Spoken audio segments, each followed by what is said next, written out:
지난번에 앞서서 말씀드렸다시피 부등식이라는 것은 같지가 않습니다. 이래서 크다, 작다, 같거나 크다, 같거나 작다 총 4가지가 있다고 말씀을 드렸고요. 여기 보시면은요, 이 식 하나하나를 부등식이라고 얘기를 해요. 화면 다시 키워드릴게요, 제가. 일단 문제에 대한 이해를 좀 해야 되니까, 자, 요거 하나를 부등식이라고 그러고요. 요거 하나를 또 부등식이라고 얘기를 하는데, 부등식이 2개가 쌓여있죠. 네. 쌓여있다라는 표현보다 2개를 공통으로 만족하는 값을 또는 영역을 구하는 것을 연립부등식이라고 그래요. 그러니까 지난번에 우리가 공부했던 것은 이렇게 요 식이 0보다 크면은 양쪽이고 식이 0보다 작으면 사이에 있습니다. 이걸 공부했는데 네. 이제는 이걸 그래서 그림 그리는 것까지 한번 해봤죠.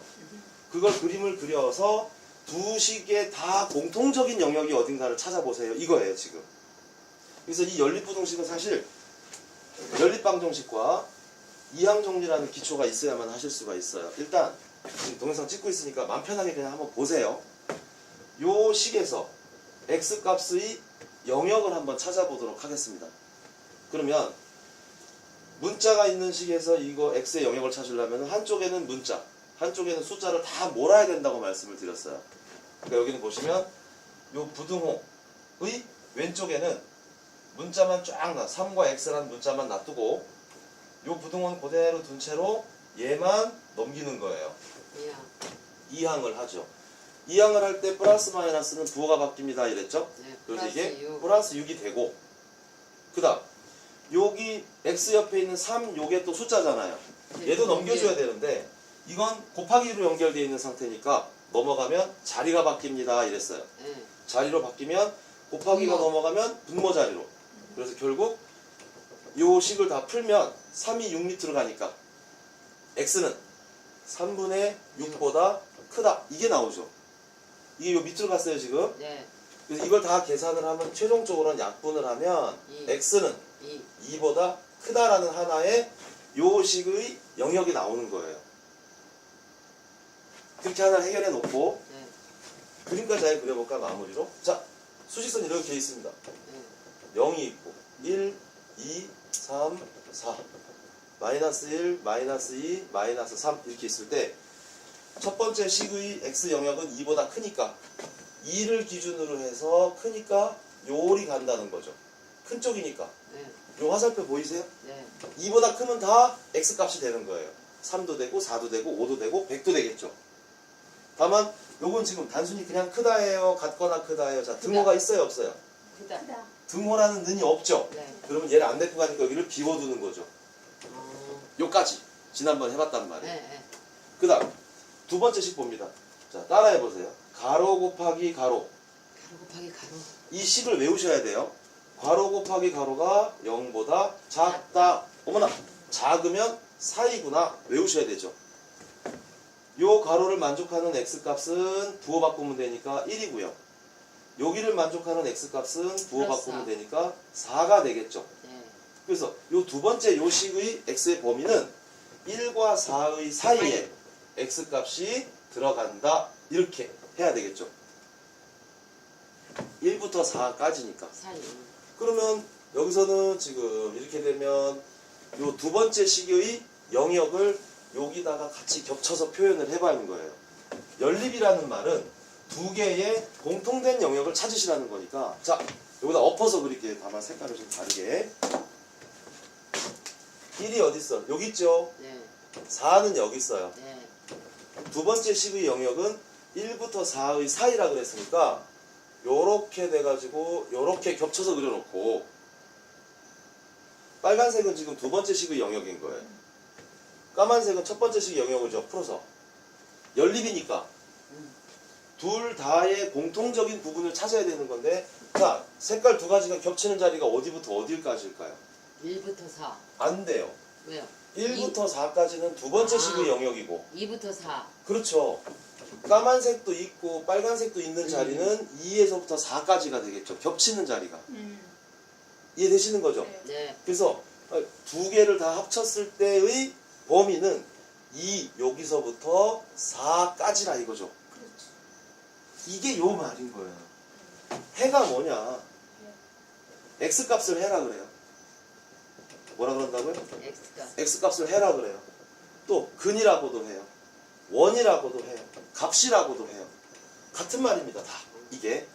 그래서 정리를 다시 해보면 연립부등식 요 문제의 답이 자 요거 알파부터 베타까지 사이일 때 네. 이랬어요. 알파 값과 베타 값을 구하세요. 보태라 그랬죠. 그럼 여기서 말한 알파 값은 2. 연립방정식의 결과물에서의 시작값이 알파 값이죠. 여기부터 여기까지니까. 베타는 끝까지잖아요. 네. 단순히 하나의 식과 하나의 식만을 의미하는 게 아니라 두 개씩의 공통된 영역을 찾아서 그 공통된 영역의 시작값과 끝값을 알파와 베타라고 적는 거죠. 그러니까 여기가 2, 4. 네, 1, 4가 아니라 2, 4. 2, 4가 되겠죠. 시작 자리 알파가 얼마요? 2. 베타가 얼마요? 4. 4. 요 사이에 들어가 있는 숫자들은 전부 다 요 두 개의 식을 만족할 수 있다. 이 말이 되는 거예요. 그래서 6. 알파 플러스 베타 값을 구하세요. 그러니까 두 개 보태면 되겠죠. 네. 맞아요? 네. 그럼 6이 되는 6이지. 거예요. 이건 이런 식으로 풀어가는 거죠. 연립부등식이라는 거. 다만 근데 이건 14년도쯤에 유행했던 문제 형식이라는 거예요. 지금. 최근 문제는 그림으로 나온다는 거죠. 그림 저렇게? 이렇게. 근데 이걸 그릴 줄 알면 볼 수도 있는 거죠. 그래서 한번 보여드리는 거고 여기서 이제 응용편을 하나 질문을 해드려 볼게요. 기본적인 건데 그러면 두 연립 부등식의 해가 알파부터 베타까지일 때 요 범위에 속하는 자연수의 개수는 몇 개일까요? 이러면 자연수? 자연수의 개수는 몇 개일까요? 라고 문제가 나왔으면 3개. 허! 2개? 잘 틀리셨어요. 2개? 안 돼. 자연수는 뭐예요? 0보다 큰 1, 2, 3, 4, 5, 6, 7, 8, 9 이걸 자연수라 그래요. 그렇죠. 그럼 2에서부터 4까지잖아. 그러니까 그러면 안 돼. 왜냐하면 색깔이 안 칠해져 있죠. 안 칠해져 있으면 얘를 데리고 가요? 안 데리고 가요? 안 됐고. 안 데리고 간다 그래서 그럼 빼는 거예요. 그럼 없다는 얘기야? 아니죠. 3이 있지. 하나. 2부터 4 사이에 있는 자연수가 3이죠. 그럼 까맣게 칠해 있으면은 3개예요? 까맣게 칠해져 있으면 얘를 데리고 가는 거니까 하나, 둘, 셋이고 이건 지금 칠해져 있지가 않다. 식에서는 는이 없다. 는의 역할이 까맣게 칠하는 거랍니다.